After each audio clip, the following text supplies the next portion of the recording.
Square Enix sold two of their more popular studios, losing the rights to Tomb Raider and Soul Reaver and Deus Ex and probably a bunch of other classic popular titles, um, in order to invest more money into NFTs.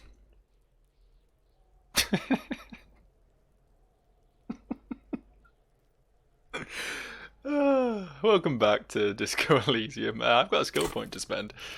Um, I'm thinking. My extra points in visual calculus and Inland Empire have paid off for me. I think so. Getting things up to that sort of 5 level seems like a pretty good sort of baseline to be aiming for. To be sort of decently talented at a skill. So I'm thinking I'm going to put my next point in Encyclopedia to get that up to a 5, because that is... Oh no, I've still got Esprit de Corps, Perception, and Hand-Eye Coordination all at 4, but I've been mostly focusing on these upper levels at the moment, upper tiers. Not paying much attention to physique and motorics. Motorics? Motorics? I guess that's a word. So yeah. Boom, Encyclopedia. Boom, accept changes and close. My keyboard tray is currently pushed under my desk, so I was reaching underneath to press keyboard buttons, which probably wasn't the best way to start a video, but it's me. I thrive on unprofessionalism. Oh, we were still investigating that body, weren't we? That's what we were doing last time. I was getting ahead of myself. I was off, but more to do here. The man lies on his side with his eyes looking straight through you. Bits of cargo belt lie on the ground around him. His body is supine and open to intrusion by autopsy. It is. The lieutenant adjusts his glasses and takes a deep breath. Okay, time for the internal examination. Should be interesting. Central nervous system. I have nothing. Do you have anything on this man's central nervous system? I assume it doesn't work with him being dead and everything. Of course, there is a moral to be drawn from it. A moral to this story. If I may add the moral of this story... What would that be? He looks at you inquisitively. The dead man looks, too, with barely contained excitement to hear the moral of his story. The brain is very vulnerable to compromises in its blood supply. I think that may well be the moral of every story, officer. The lieutenant grins. Alright, NA. Good. Musculoskeletal. Purge fluid is coming from the mouth. Not injury related. Eyes and tongue protuberant. Hyoid bone. Let's see. Hyoid bone? Never even heard of that one. With his eyes almost closed, the lieutenant puts his hand on the dead man's throat and begins to massage it, gently. Ew. A rotting smell erupts from the mouth. Purge fluid runs down his lips, black and viscous. You hear cracks as the lieutenant moves his sharp fingers inside the flesh, like the creaking of an old house at night. Yeah, jack that fucker off! I don't think you jack off the neck very often. I don't think that's really how that works. The hyoid bone is fractured. The rest of the musculoskeletal system is intact. Unremarkable. Oh, I wish I had an unremarkable musculoskeletal system. That sounds cool. Write it down. Respiratory system. Back hunched as if in prayer, he begins to pry open the dead man's jaws. He stops to exert more force. Both hands are used. Oral cavity shows no lesions. The victim has received dental implants, possibly after a combat wound. Mouth swollen. Hemorrhaging present in mucosa of the lips and mouth. Let's have a little look at that, shall we? No scream, no sigh of relief rises from the darkness inside. It's humid there. Sickly sweet air, unlike anything living. You feel like you're about to throw up again, straight in that mouth of his. That's some weird fetish shit, isn't it? Look deeper inside. It's hard. Oh. Once more, you taste stomach acid in the back of your throat. A contraction. Your throat pumps a little something from your stomach and into your mouth. You're forced to swallow, just to keep looking. That's fine, I got loads of health. Inside, you see darkness. Just a mess of meat and darkness. No secrets to unhold? Sure, that's a word now. Mute silence as always. Unfold. Hemorrhaging present in mucus. The lieutenant repeats it impatiently. He lets go of the jaws. The mouths snap shut before you. I'll write that down. Hepatobiliary. NA. He wipes his brow. Why don't we have anything? Are you a hepatobiliary expert? He looks at the corpse's stomach with a mixture of tiredness and disgust. I don't think so. Neither am I. And that's it? That's it. Alright, I'll write NA. Same for toxicology and serology. NA. Alright, NA. Cardiovascular. The body exhibits lividity in the lower extremities, feet, hands, and neck, visually consistent with the hanging. I mean, he was hung. Gastrointestinal. He breathes a sigh of approaching relief. This is the last field on the list. He looks around, to the ground, to the pool of feces there. Digested semi-solid food in stomach. Voila. He touches the corpse's bloated lower abdomen, briefly. Write it down. Omit the voila. What's next on the list? That would be description of injuries. Summary. Let's see. We have bite marks, contusions on the head and chest, and a ligature mark encircling the neck. You'll need 3 fields. Leave a 4th one too. Never know when you might need that 4th field. Be thorough if you want maximum results. What about the injuries we have inflicted? Oh, so we inflicted them? Okay, I have inflicted. Okay, so there's an incision on the thorax from a chain cutter. I wouldn't mention it. Better not to muddy the waters. Okay, keep it minimal. So back to the injuries. Injuries. Bite marks. Head, chest, and scalp bite mark injuries. Predation by birds has caused damage to the body. Odontologist does not need to be consulted. When I heard bite marks, I wondered if that was like a weird sex thing he was doing with Glacier, but I was obviously thinking too much into it. Just some birds. Write it down. And your opinion, officer? Beneath the description, there are 2 boxes waiting to be ticked. Non-fatal. Post-mortem. Agreed. Next injury? The contusions. So, the scalp bleeds from a post-mortem head injury. A stone. The injury does not have the rim of an early inflammatory response. The perpetrator on the scene has confessed to causing it post-mortem. At maximum velocity, fucko! Has confessed to causing it at maximum velocity. I'll write that down. Coagulated blood sticks to his scalp and chest, where the countless stones have hit the dead man. Beneath the description of injury, 2 boxes. Non-fatal. Post-mortem. Right. Next. And the ligature. What's the 4th injury field for? Nothing. Just in case. Alright. The ligature mark. A dark red abraded ligature mark encircling the neck, with a gap on the nape measuring, let's say, 7 centimeters. The hyoid bone is fractured, the cervical column intact. I see hemorrhaging on the skin, above and below the ligature mark. Depth of the mark, 1 centimeter. No signs of clawing on the neck. Below the note, 2 customary boxes wait to be ticked. The man's head jerks to the side.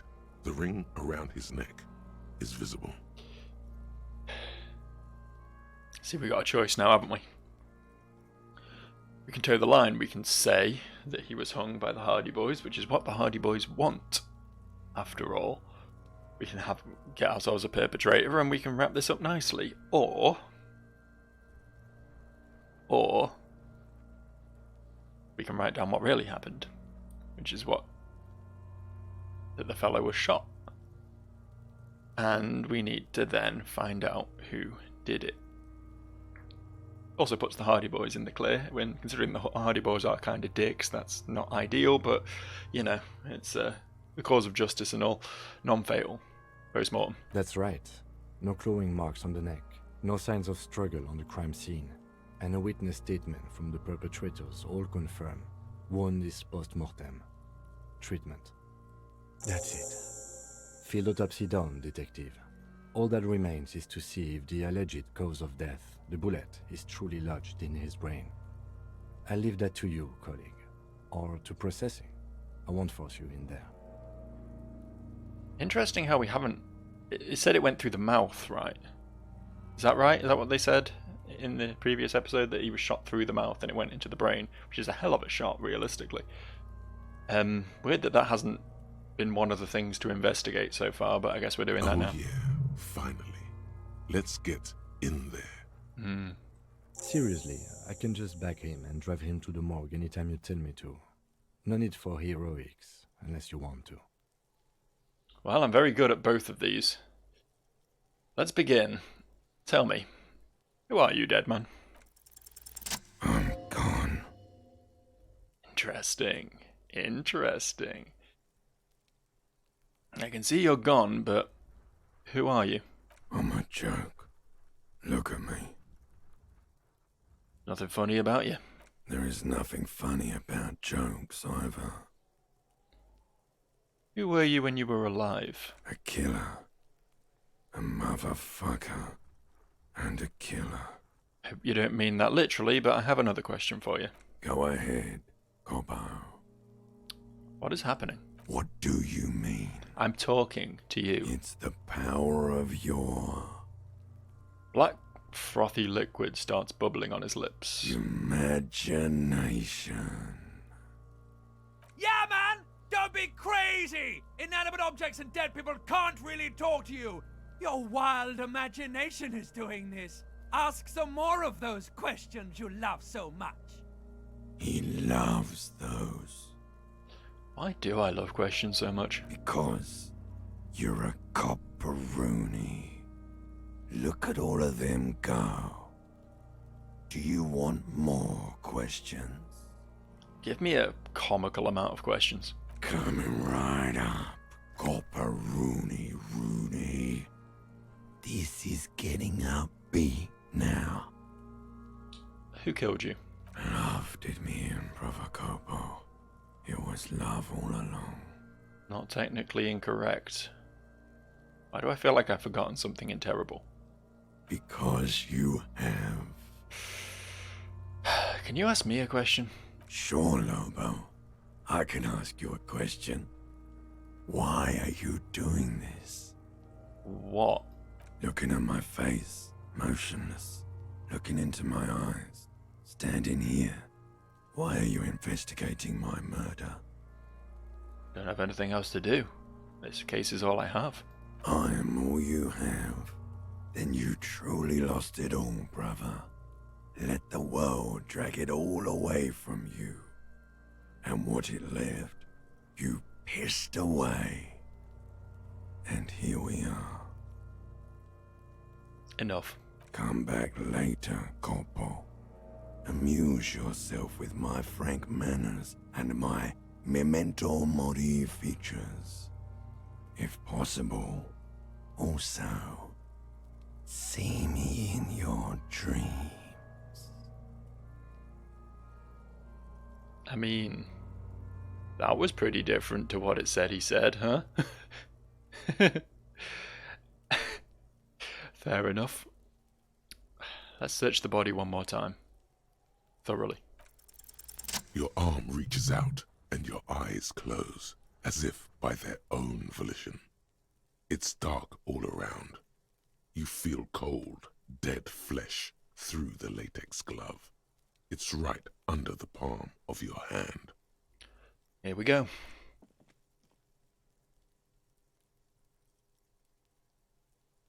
His face, his cheeks, his nose, his fat, swollen lips. Like a rubber spider, your gloved hand crawls on his features. Everything is silent, all around. Put my fingers in his mouth.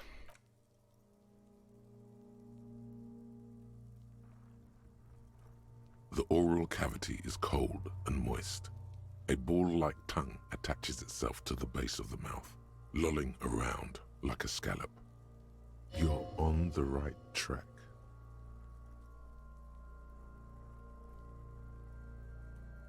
Neither of these are what I want to do.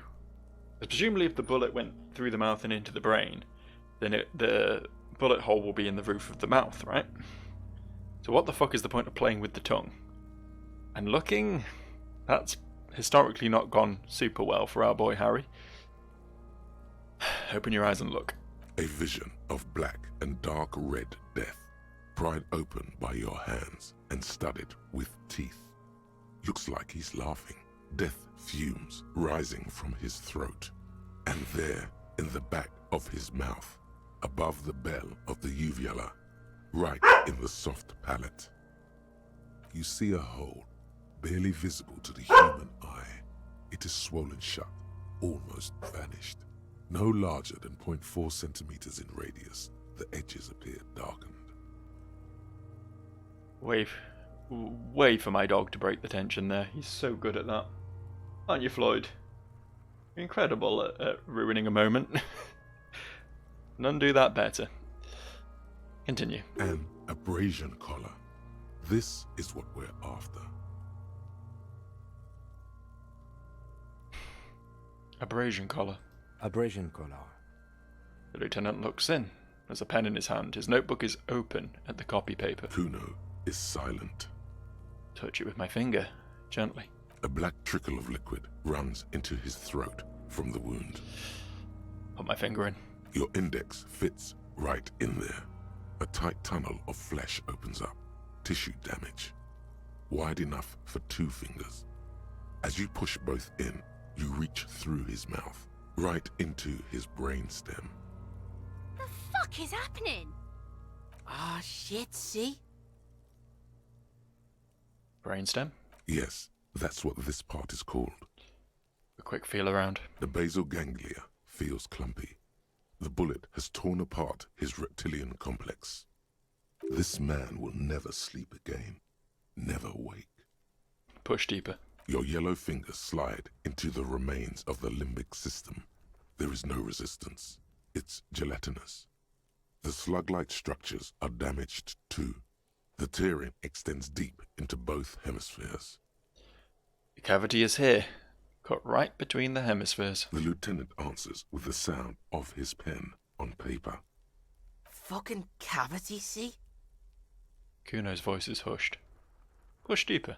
Your fingers are all the way in now, reaching toward the inside of his skull. The cavity goes further, but the entry wound isn't wide enough for the rest of your hand to follow. Wriggling. Your fingers reach toward his skull. His cerebral cortex feels like jelly. Cold jelly.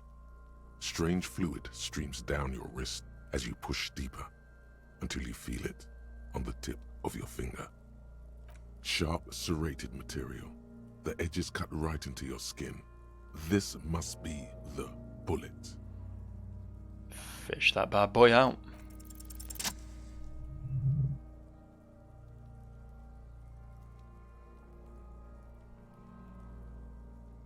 You pick the sharp metal bullet between your index and middle finger.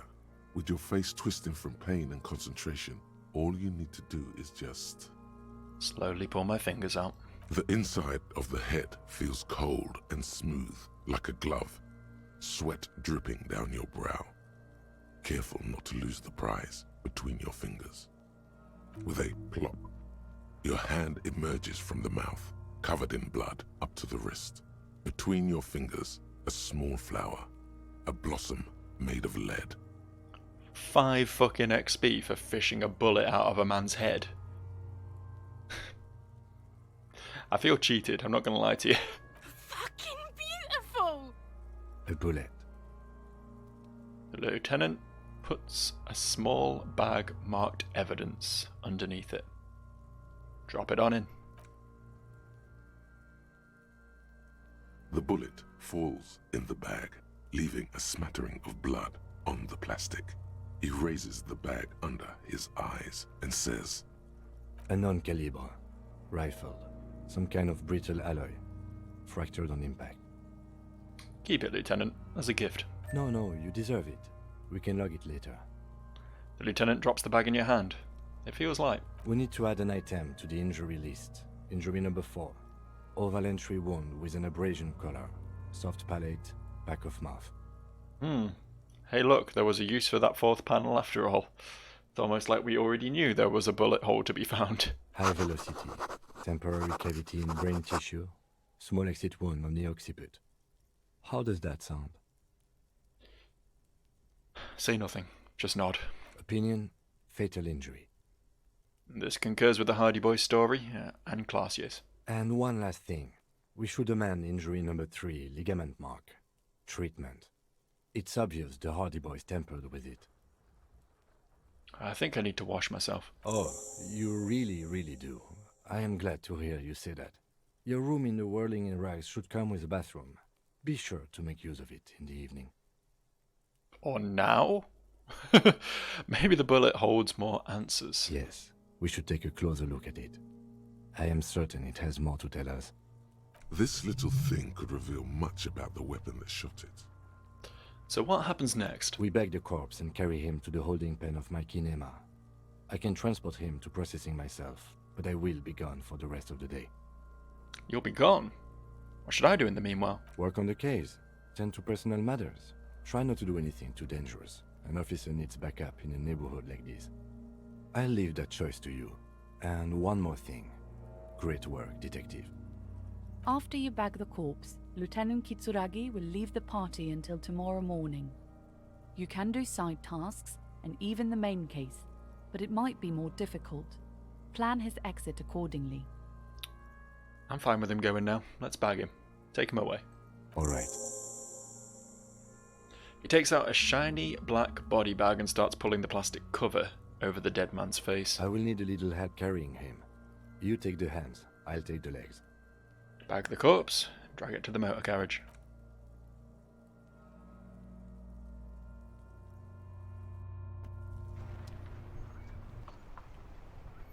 And just like that, I'm all alone, but with another level up, so that's pretty fun, isn't it? That's a pretty fun thing to have. I've mentioned before that I kind of want to get all these things I'm quite good at to the realms of being very good at, or at least acceptably good at. So maybe a spirit de corps next, or maybe perception. Yeah, maybe we'll go perception actually. There we go. Boom, boom, beautiful. What is something to interact with here? What's this? How long have I had this? You take the legal documents out of the envelope. A 12 to 40 month construction period and the zoning plan in the addendum. Of course, the legal documents for the youth centre, right? Look at the zoning plan. The youth center cuts into the ocean like the bow of some great modern ship. Apparently, it's going to cover most, if not all, of the street and the square between the existing houses. It's 3 stories tall. It's a beast. It's going to be awfully close to the already existing buildings, almost wall to wall, practically integrating them into the youth center. This is either an ominous or cool architectural choice. Hard to say. My money is on cool. Looks like a cubic pyrite. Let's try and find a loophole in this deal. There doesn't seem to be anything of interest here. No fine print. You're smart. You can read. Shame I didn't try that sooner, eh? Before I got that -1 to it. Put the documents back in the envelope and leave. What else have we got here?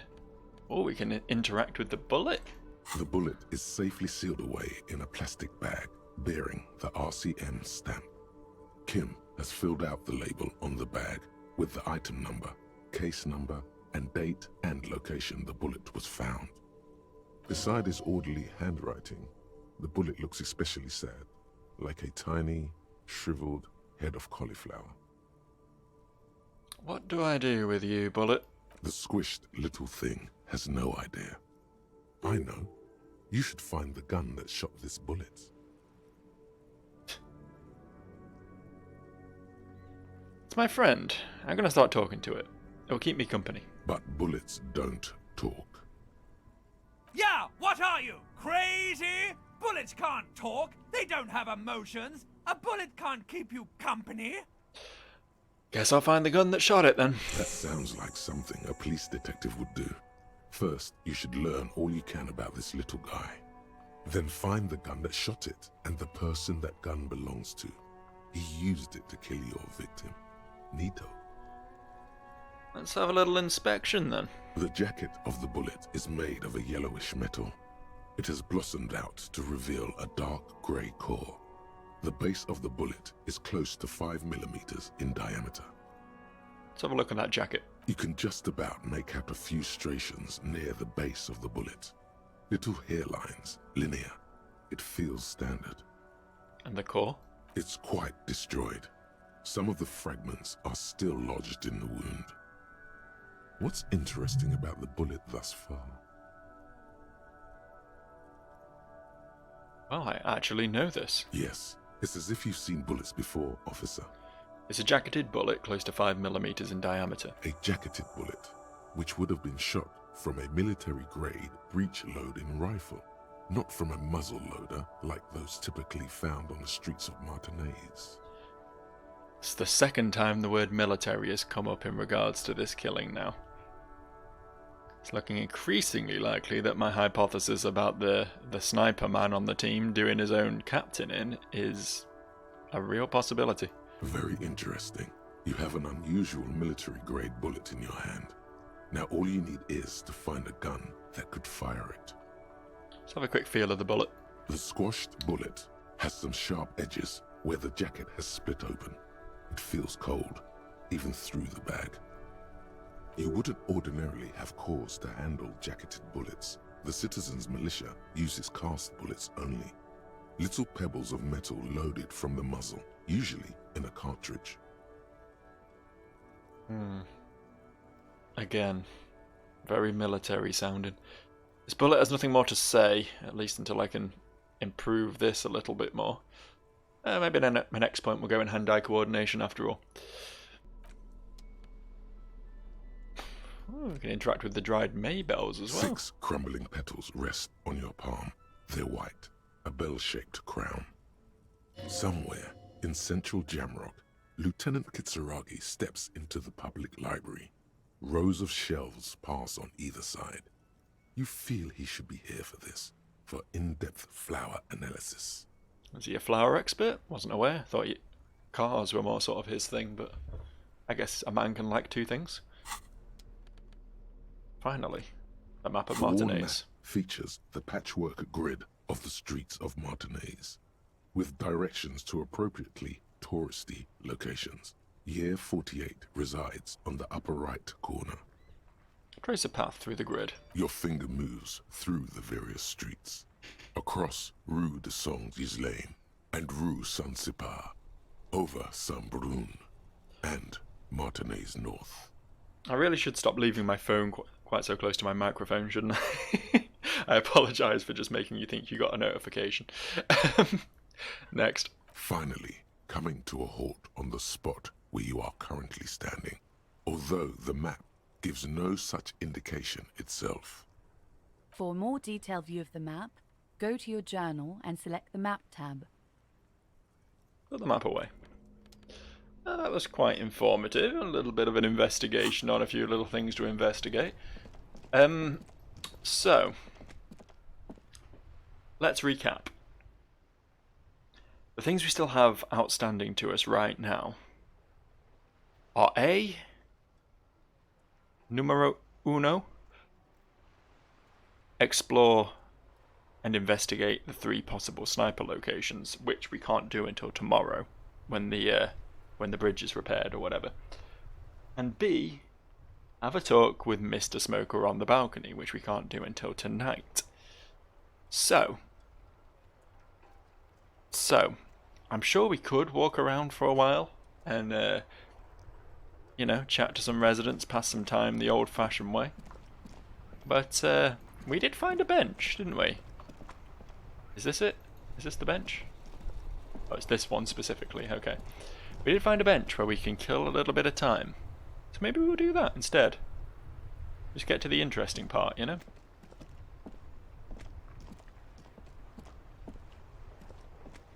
You sit on the wind-worn wooden planks of the bench. Your feet ache. Let's think deep thoughts for an hour. You finally stop picking your nose. I did wonder if there might be something that happens when you wait for each of these periods, but it does seem to just be a straight up time skip, which is fine. I do need to skip some time, but I am just wondering if there's anything else I could be doing that could be more productive, you know? It feels like a shame to throw time away when there's potentially other things we could be getting on with. Get up. Such an indecisive asshole, aren't I? Ooh, okay. Your reek of death, wash it up. There's a bathtub. Yeah. Cool. Let's go have a bath. Why not? It's a good way to kill some time, right? Let's get clean. Let's get not stinky. Just spent an hour sat on a bench. Now let's go spend an hour sat in a tub. Watch some YouTube videos, you know? I'm sure YouTube exists in this dimension. This universe. I really want to pick that bottle up and sell it. It triggers me every time I come in here. Bathtub. This is not the cleanest bathtub in the world, but it's cleaner than you are right now. Are you sure? It looks like someone's wiped their arse all along the bottom of it. Also, this tap is still on. Whoopsie. Ah, that soap scum smell. It smells like life, at least compared to you. Run yourself a bath. I burped in the middle of that sentence, and I want to formally apologise for that.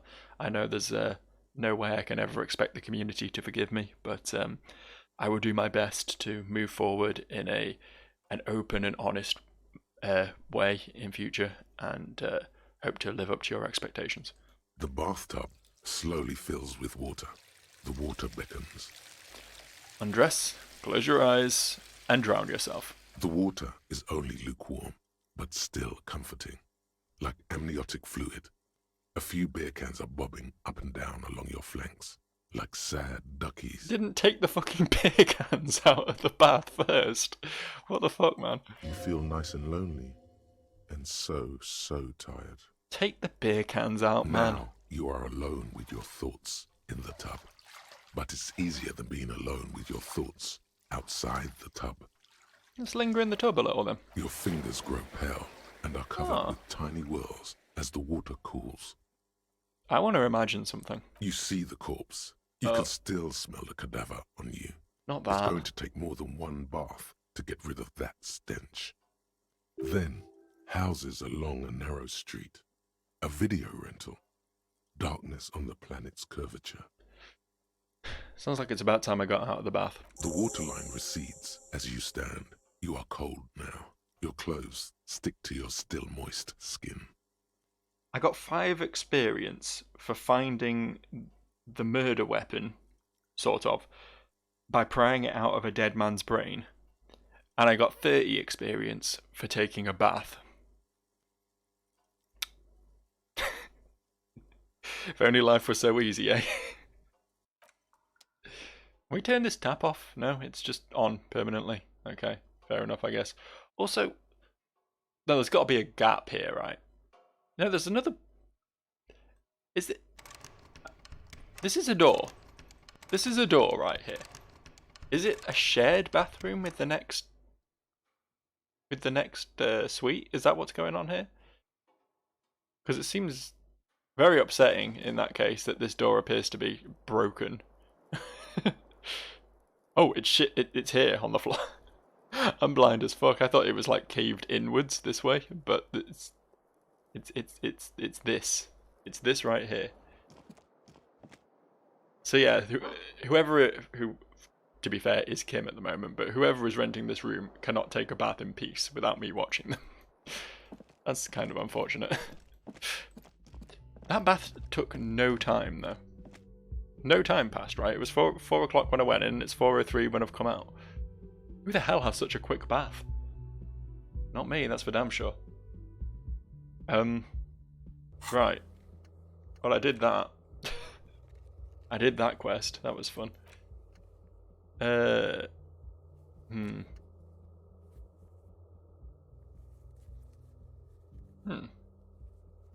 mean, we could follow up on that, maybe. This is about the only Tuesday thing that I can possibly potentially maybe still do right now. I know there's a lot of stuff on Monday that we need to follow up on, but a lot of that was like vague concepts, you know what I mean? It was like, find your gun maybe, who knows?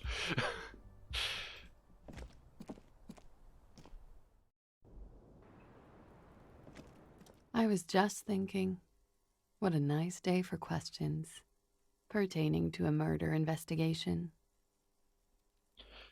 Now that you've had some time, can you tell me more about him? Sure, I can try. What do you need? His name will be a good start. Actually, officer, I didn't know his name. I just called him Lely. A nickname? I guess. He came from Lelystad. It's short for that. And it was his army name, apparently. He said his real name wasn't his. I tried to pry it out of him, but it was no use. Wasn't his. Interesting. Where in the GRIH is the lieutenant? Possibly speeding from one terminal to another in glorious solitude. Wherever he is, you need him. Your other questions will make little sense without him here. Don't care. I'm ploughing onwards. I have more questions about the deceased, but I need my partner here before I... Okay, well. Sure. Do whatever you need to do. Okay, fair enough. That's a no-go too, then. So that's all of my... Two neon-lit shapes. Stop. Stop. I did not want that to happen. I wanted to go down the goddamn stairs. That's all of my Tuesday stuff. Unfortunately, completely out of my hands now. I guess we can have another pour over Monday's notes. Ask Renee about the photo. Who was Renee? Is he the nice driver?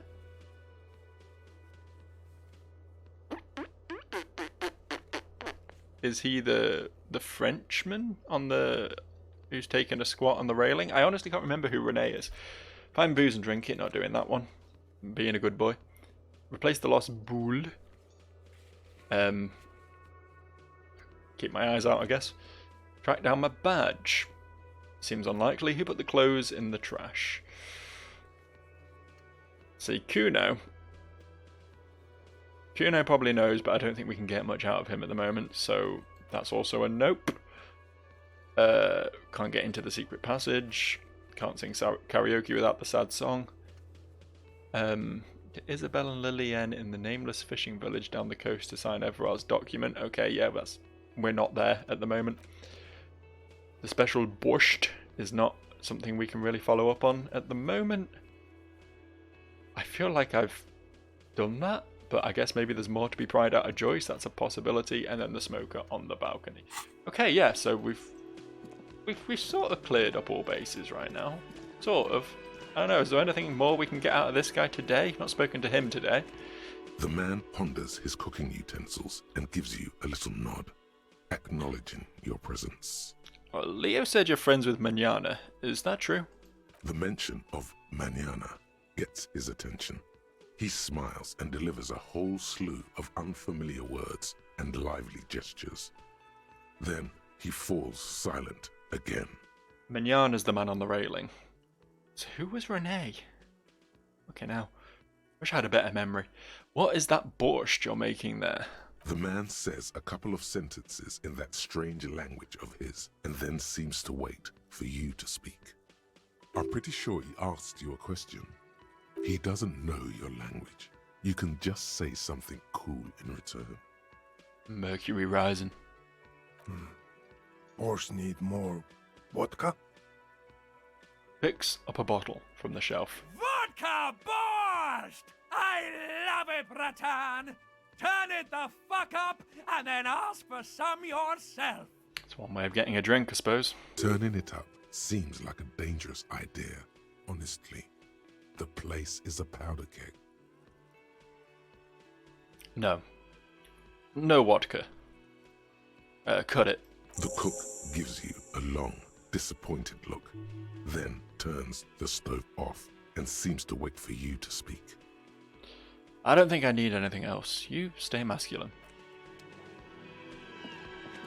Mystery door. You see a heavy steel door with a prominent dimpled lock. It's painted blue. How I yearn to caress you. The cobalt blue surface feels rough to touch. The stainless steel door is flush with its frame on every side. Old cobalt paint, rough on the fingers. 40, 50 years since this was painted, maybe. It leads to a side building, adjacent to this one. The old building next to this, half ruined. Whatever is behind it must be older. Is that the building that we opened the door on? The Everart Intimidation building? Could be. I'm not 100% certain how it all lines up, but it could be. Very easily could be. Yeah, we've sort of established there's not much else we can do aside from maybe talk to Joyce some more. So I guess I'm just gonna pop a squat and waste some time. We need to talk to the smoker on the balcony. Wind-worn wooden Time passes. It The does. bright sun. Time passes. The Keeps bright doing that. Sun. Oh man, if we invited Guillaume Le Million here, we could create a wave-crashing beach party of unimaginable proportions. Speechless. More deep thoughts. Time passes. You wonder how your gun is doing. Hopefully, it's okay. You're really starting to regret the poor way you handled your own sidearm. One more. Time passes. You wonder how your gun is doing. I don't wonder how my gun is doing anymore. I've already wondered that once. Now I have something else to wonder. Something far, far more important. Something which has been haunting me for 10 episodes of this series at this point. It's been a while. It's been a while since we first established that the smoker on the balcony may have some information for us, and it's been a long ass motherfucker of a time since we established that we're going to have to just wait to actually do anything about that. But now at long last, my time has come. I can fully embrace the glory of a future where the smoker on the balcony can give me fucking anything to go off. What's up, bud? Gendarmerie, you found me. The young man on the balcony gives you a bright smile before taking another drag from his cigarette. His slender figure is backlit by city lights, its distant streets and motorways flashing like diamonds. I got your hint. Found the key right under that stone. Beautiful. He replies, smiling. He looks at you. Something sparkles in his eyes. So tell me, are you here to make things right again?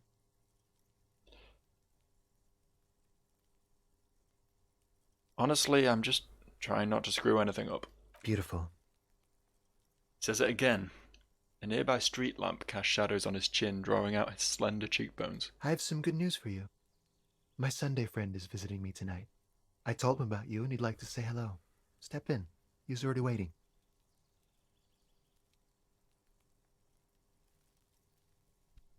And by the way, I'm really digging the view here.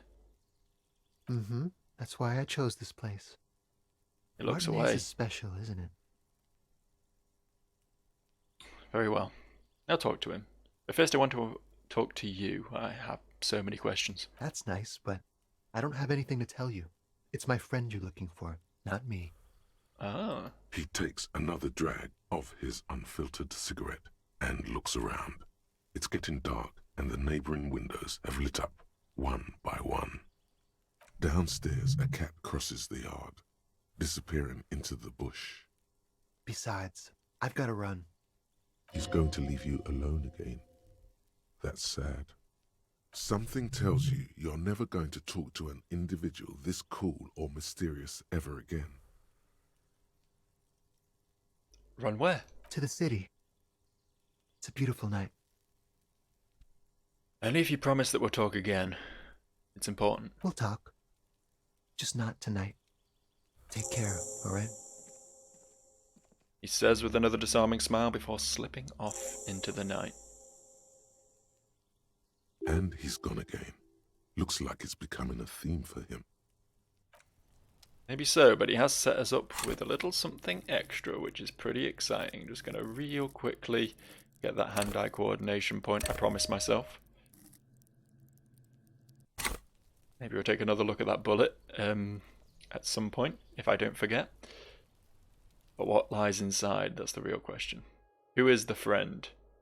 Right now, he's just a pair of legs. And unfortunately, for both you and me, it's pretty much wrapping up time, so we're not going to get to find out who owns these legs.